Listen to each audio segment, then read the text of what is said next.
Assalamualaikum warahmatullahi wabarakatuh. Waalaikumsalam warahmatullahi wabarakatuh. Pemirsa, senang sekali kita berjumpa dengan Anda kembali, tentunya dengan saya Dea Lita Wonggi dalam Menyapa Dewan. Dan kali ini kita akan membahas tema yang sangat menarik bersama dengan para dewan dari anggota DPRD Kota Cilegon. Kita akan membahas terkait dengan tupoksi atau tugas pokok dan fungsi, juga profiling dewan yang hari ini telah hadir dan juga membersamai kita di edisi Menyapa Dewan kali ini. Saya akan perkenalkan sudah hadir Bapak Sanudin selaku anggota Badan Musyawarah atau Banmus, kemudian juga anggota Komisi 2 DPRD Kota Cilegon dari fraksi PKB. Assalamualaikum Bapak. Waalaikumsalam warahmatullahi wabarakatuh. Masya Allah, sehat ya Bapak hari ini? Alhamdulillah sehat. Aktivitas sejauh ini seperti apa Pak? Masih lancar-lancar? Ya, lancar sampai dengan hari ini. Alhamdulillah lancar. Dan yang paling pasti alhamdulillah hari ini selama ini saya diberikan kesehatan, itu aja. Alhamdulillah ya. Tentunya kalau sehat bisa menyapa pemirsa juga yang sedang menonton kita di rumah hari ini ya Pak ya. Oke. Boleh disapa dulu Bapak? Halo pemirsa, saya Sanudin, anggota DPRD Kota Cilegon dari AKD Banmus, dan saya juga sebagai anggota Komisi 2, saya dari Partai PKB. Dari Partai PKB. Gitu. Mantap, ya. Hijau-hijau ya Pak ya? Hijau-hijau. Ini sudah ada kode-kodenya ya, PBNU. Oke. Mantap, Bapak mungkin boleh dijelaskan dulu nih seperti apa sebetulnya tupoksi dari Banmus itu sendiri. Mungkin pemirsa juga masih banyak yang belum tahu ini seperti apa kerjanya, kemudian juga apa tugas dan pokok dan fungsinya seperti apa. Iya. Banmus adalah tidak cuma menyetujui semua program, tapi memang memprogramkan rencana-rencana kerja 1 tahun dan rencana kerja 1 bulan dalam pelaksanaannya. Juga Banmus berkonsultasi dengan Bapamperda terkait dengan perda-perda yang direncanakan seperti apa. Tidak semua apa yang dibanmuskan itu lalu Banmus it's okay gitu. Tapi yang pastinya kita komunikasi aktif dengan Bapamperda, dan kebetulan teman-teman yang tergabung di Banmus juga biasanya ada anggota Bapamperda juga. Itu yang paling pasti, yang paling menentukannya itu ya mungkin konsultasi dengan Bapamperda terkait dengan peraturan-peraturan daerah menyangkut tentang kepentingan masyarakat Cilegon. Itu aja yang paling agak sedikit untuk secara umum begitu ya, kurang lebih ya Pak Sanudin ya. Nah, tadi ada yang menarik juga, ada jangka 1 bulan, ada juga jangka yang per tahun. Iya, itu yang disebut yang direnjakan, kita pelaksanakan direnjakan atau apa yang diprogramkan supaya begini, ada pembentukan pansus gitu. Untuk kan kita juga harus menjadwalkan kapan pansus itu akan dilaksanakan, kan harus sesuai dengan renja yang ada. Cuman yang paling pasti kita mempelajari dari semua perjalanan Banmus itu adalah langkah-langkah yang menentukan terkait dengan kebijakan-kebijakan dewan, dan nanti eksekusinya kan ada di eksekutif gitu. Yang paling pasti penentuannya Banmus adalah legislasi. Jadi agak sedikit krusial sih sebenarnya tugas Banmus itu. Tapi yang paling pasti kita alhamdulillah sampai dengan hari ini Banmus bisa bekerja konsisten gitu pada fungsinya. Itu aja. Baik, wah, luar biasa deh. Pasti usulan program yang kemudian tadi sudah direncanakan oleh teman-teman di Banmus ini pasti kan banyak sekali begitu ya Pak ya. Kalau boleh tahu untuk Kota Cilegon sendiri saat ini apa yang sedang diprioritaskan Pak? Kalau yang sedang diprioritaskan untuk di Banmus posisi itu adalah tentang yang kemarin ini yang prioritas itu RPJMP yang rencana pembangunan jangka panjang itu yang 20 tahun ke depan, sama RPJMD yang sekarang sedang dibahas. Itu yang sekarang difokuskan gitu. Cuman kan gini, untuk yang sekarang ini agak sedikit krusialnya tuh maksudnya gini krusialnya. Kan kepemimpinan juga akan dipilih lagi ya Betul. di bulan ini. Ya. Jadi memang agak sedikit krusial gitu. Maksudnya krusialnya gini. Bisa saja teman-teman itu merencanakan yang lebih untuk yang tahun depan agak berat dikit gitu, seumpama kadang kan kita belum tahu pemimpinnya. Tapi yang paling pasti guidance tentang kesetaraan dan program-program yang sedang dijalankan tidaklah terlalu menyimpang.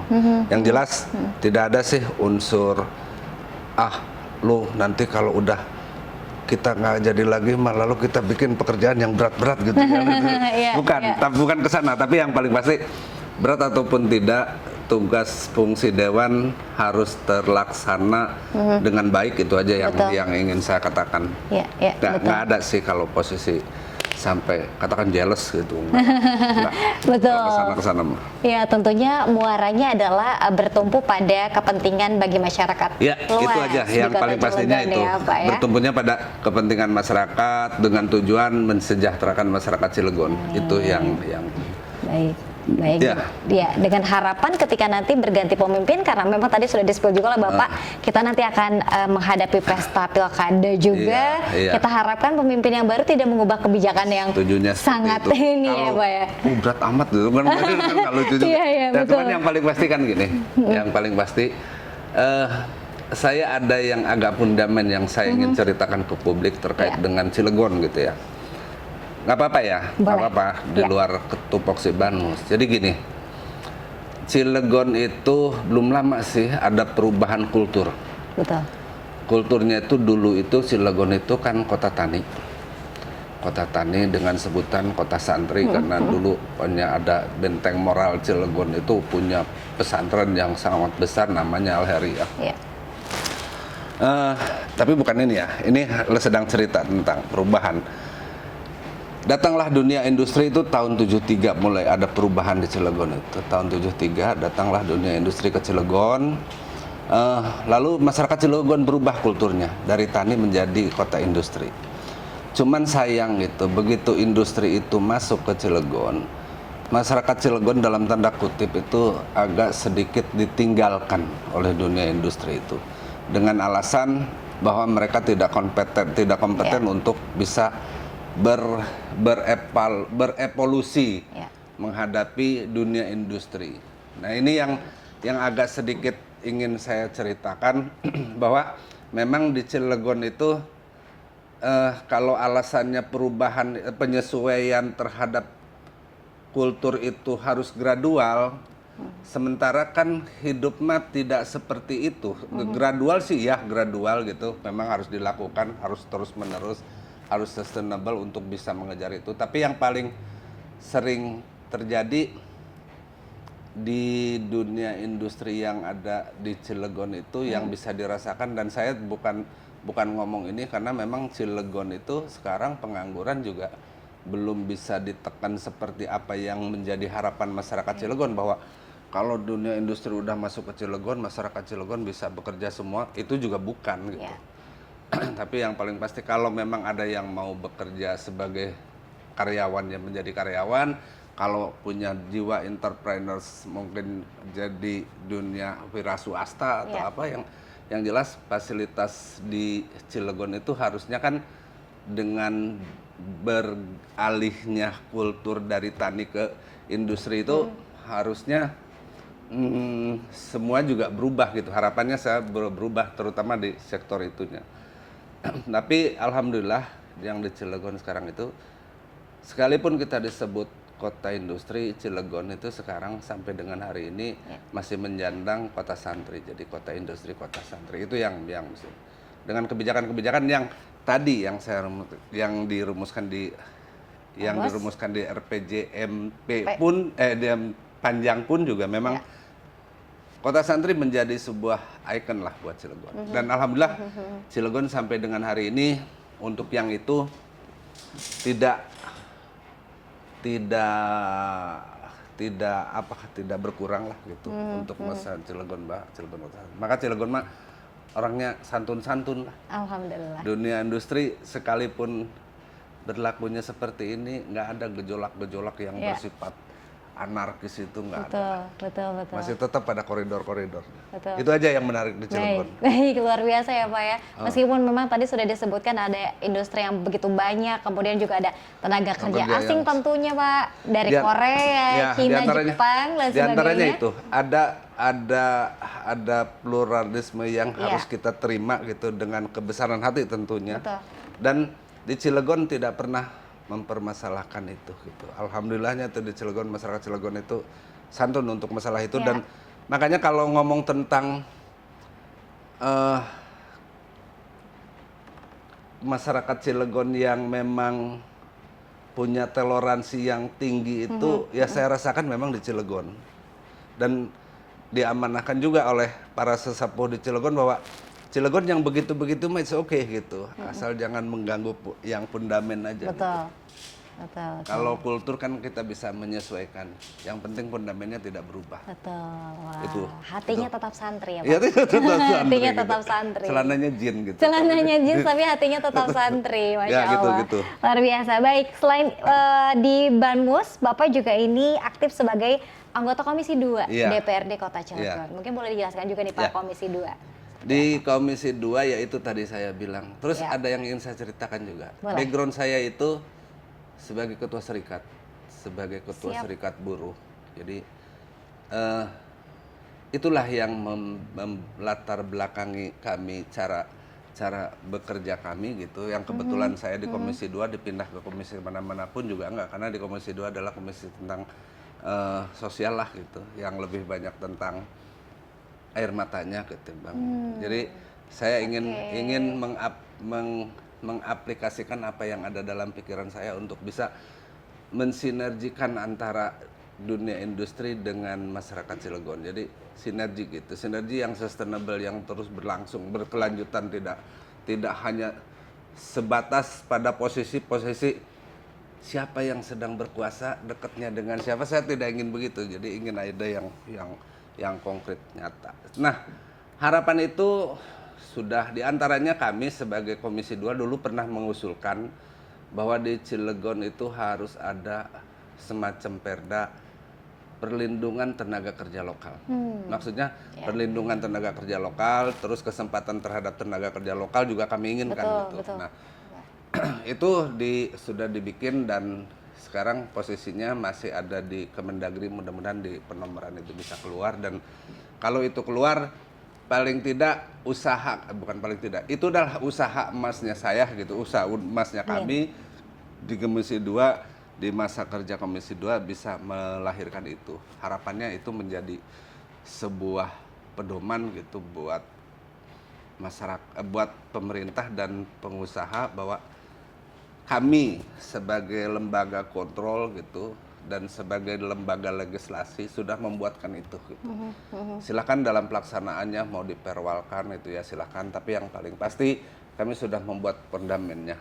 Dan harapannya tiada lain, ada kan gini, ada pepatah yang biasa kami ucapkan gitu. Saya ingin titipkan kepada dunia industri itu begini. Ada pepatah Padang, pepatah kuno sih sebenarnya, tapi itu masih berlaku. Maksudnya berlaku tentang kearifan lokal. Di mana bumi dipijak, di situ langit dijunjung. Nah, harapan saya ini tuh bisa menjadi sebuah pegangan gitu untuk bersama-sama antara, bukan berarti orang lokal harus diemaskan juga, enggak juga gitu. Kita minta porsi-porsi yang sama. Nah, dengan perubahan tadi yang saya katakan perubahan kultur dari tani ke santri itu, tani ke dunia industri itu, ternyata dunia industri itu bahasa yang disampaikannya itu di bahasa punten agak sedikit tendensius, bahwa masyarakat Cilegon itu tidak bisa diterima di dunia industri itu karena pendidikannya yang tidak sejalur dengan kebutuhan dunia industri. Jadi ya kalau lulusannya aliyah mah rada gati kon magawe gitu kira-kira itu yang sering nah sekarang sedang dirubah nih oleh pemerintah, mudah-mudahan itu bisa terjawab untuk ke depan. Jadi memang har- harus ada perbaikan sistem pendidikan di Cilegon itu yang yang dikombin kedua-duanya. Maksudnya dikombin gini. Kan kita tidak akan salah mengatakan gini. Maksud saya gini. Kalau ada pesantren, lalu diperkenalkan santrinya ngelas, diperkenalkan santrinya tentang electrical gitu. Kan nggak salah juga gitu. Kenapa tidak gitu? Tidak dilakukan. Nah, saya ingin ada itu gitu. Artinya gini, dalam satu pesantren itu atau dalam satu kecamatan itu di Cilegon itu ada semacam BLK gitu yang dilibatkan mereka-mereka yang pesantren di daerah itu sendiri. Saya inginnya seperti itu.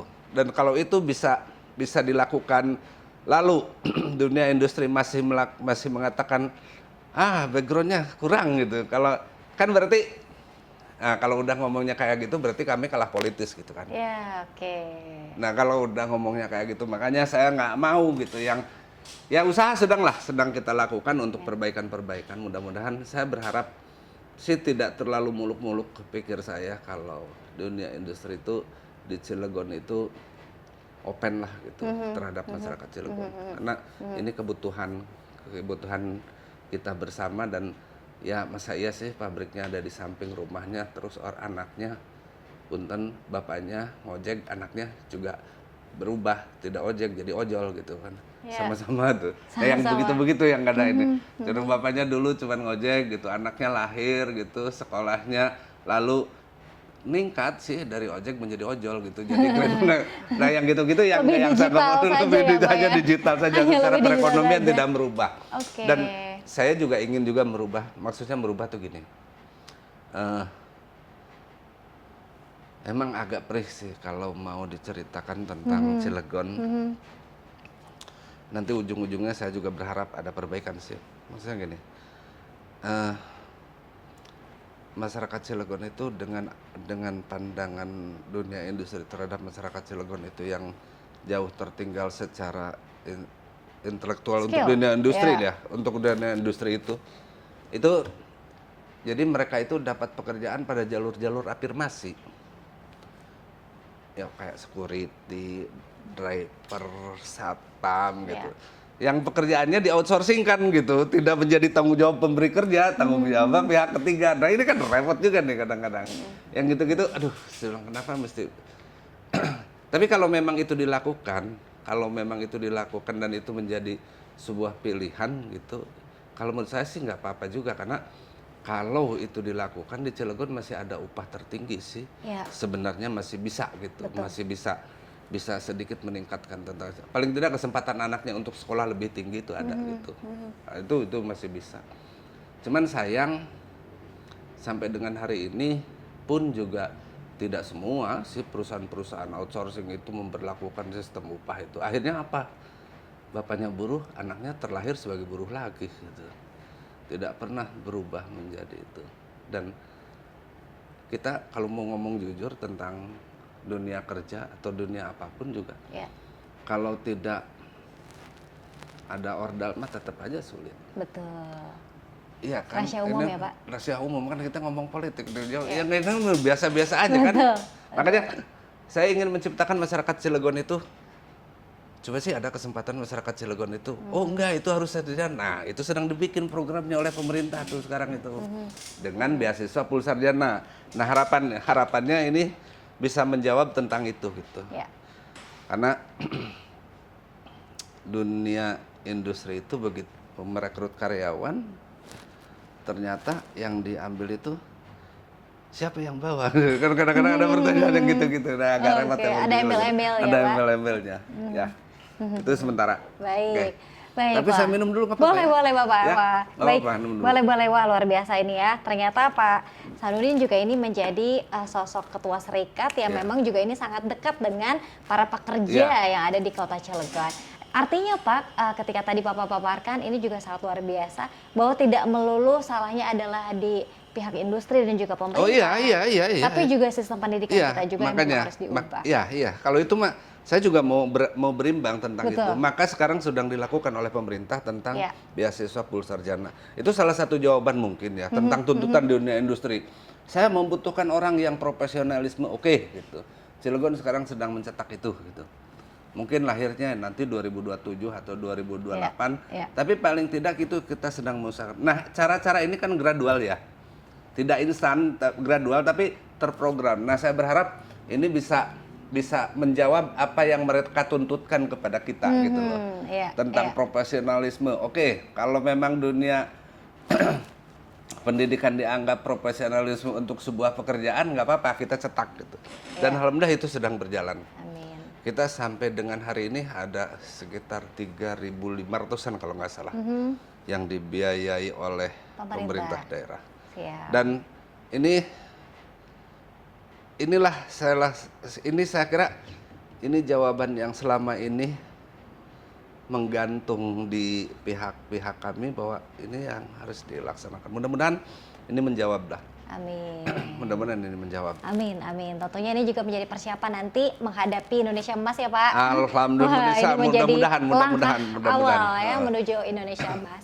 Baik, Bapak mungkin sedikit boleh juga berkomentar terkait tadi kita sudah spill juga sedikit tentang pesta demokrasi. Wah, ini menarik ya Pak ya.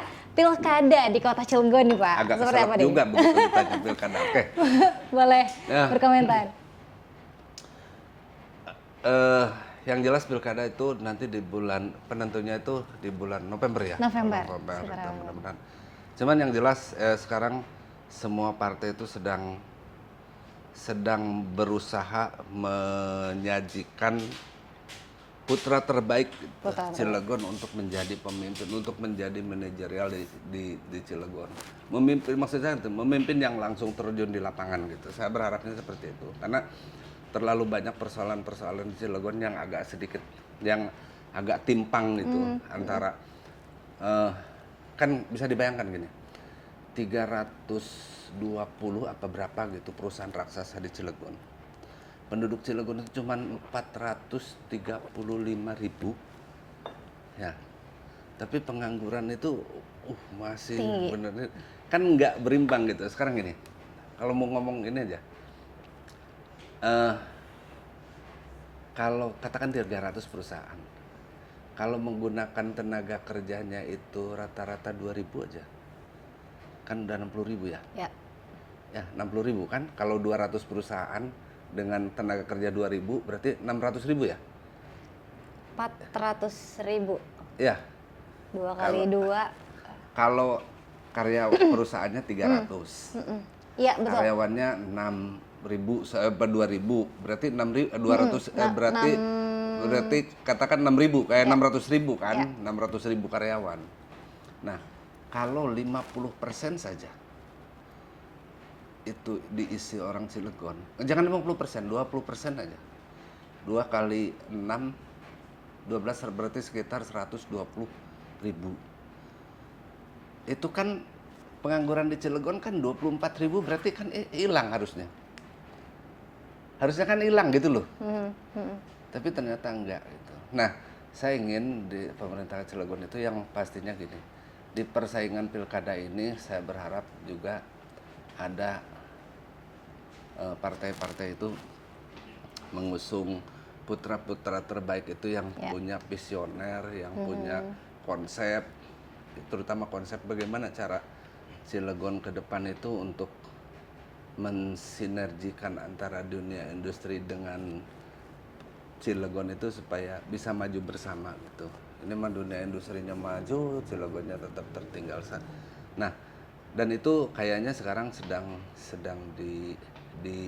diverifikasi lah oleh partai-partai siapa yang harus maju gitu. Dan mudah-mudahan nanti kita 2024 itu bisa menghasilkan pemimpin Cilegon yang bisa membawa Cilegon maju gitu. Maju. Mudah-mudahan sih seperti itu. Amin. Dan kalau ditanyanya pilkadanya, saya hanya ingin titip ginilah. Pilkada mah hanya pesta demokrasi ya gitu. Hanya pesta, namanya juga pesta gitu. Tapi biasanya di belakang pesta itu ada keributan atau kerusuhan, itu yang tidak saya inginkan. Saya berharap pada semua stakeholder untuk menjaga kondisivitas itu yang paling pasti, dan berharap pilkada ini fair, lalu kita bisa menghasilkan pemimpin yang kredibel gitu Ya, kira-kira. yang Itu aja. visioner tadi ya. Iya. Oke. Nah, nampaknya PKB juga sedang menggodok nama itu ya, Pak? Halo, pertanyaannya agak sedikit.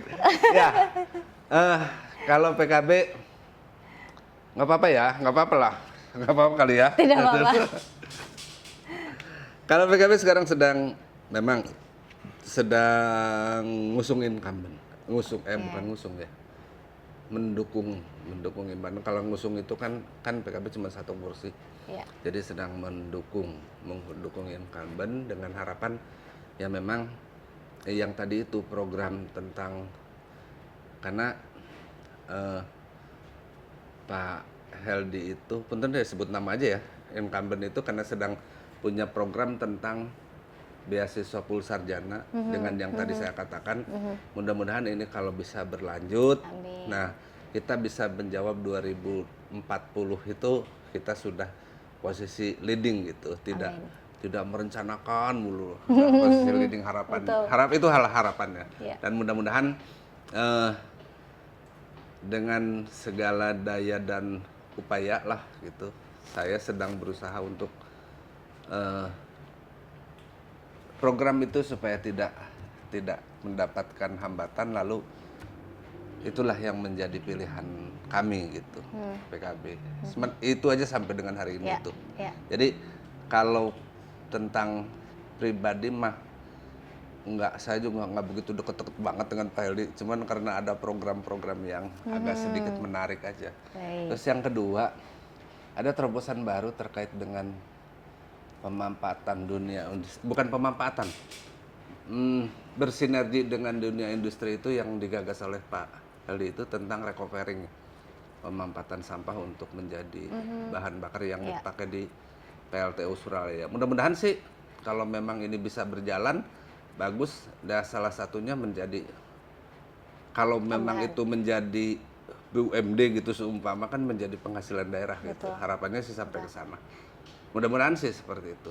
Dan ini inovasi yang ya dikatakan untuk di tingkat go green mah mungkin ini agak menarik ya, karena bagus gitu untuk tetap menjaga kelestarian lingkungan, bahwa sampah itu sebenarnya bukan untuk sampah itu sebenarnya bisa diurai lalu menjadi produk yang bisa menghasilkan yang bisa punya nilai ekonomis lah, kira-kira gitu aja. Kalau menghasilkan uang besar untuk kesejahteraan saya belum bisa jawab, tapi ada nilai ekonomis yang bisa dimanfaatkan dan bisa dirasakan. Betul. Itu aja.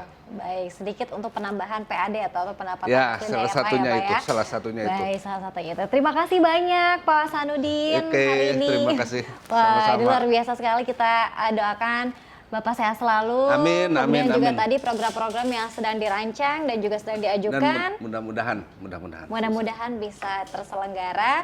Tentunya juga ini untuk menjadikan kota Cilegon semakin baik lagi ya Pak ya. Iya, Nah, saya setujunya jadi itu. ingat bahwa ada satu istilah yang mengatakan bahwa kalau kota Cilegon ini diolah dengan secara baik industrinya, ini pendapatan orang Cilegon ini bisa setara dengan orang-orang Qatar begitu ya Pak ya. Tentunya itulah. Wah, luar biasa ini. Iyalah. Bapak terakhir sebagai closing statement kepada pemirsa silakan. Ya, yang sebagai statement closingnya kira-kira begini aja yang ingin saya katakan, bahwa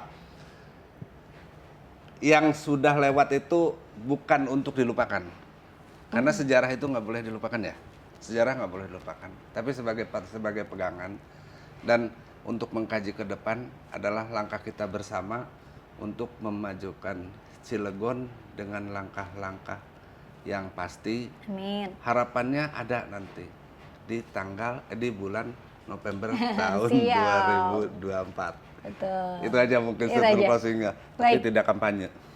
Tapi tidak kampanye. Kampanyenya damai gitu. Kampanye damai ya, sesuai tadi pesta demokrasi, semuanya harus bersuka cita. Sukacita. Sekali lagi terima kasih banyak Bapak Sanudin, anggota Badan Musyawarah dan juga sekaligus anggota Komisi 2 DPRD Kota Cilegon dari fraksi PKB. Sekali lagi kita doakan Bapak sehat selalu. Amin. Dan juga bisa menyelesaikan program-program terbaik. Tentunya tadi sudah disebutkan oleh Bapak bahwa program yang memang diusulkan oleh Banmus ini adalah bermuaranya pada prioritas bagi pembangunan Kota Cilegon Cilegon. dan juga untuk kesejahteraan Kota Cilegon.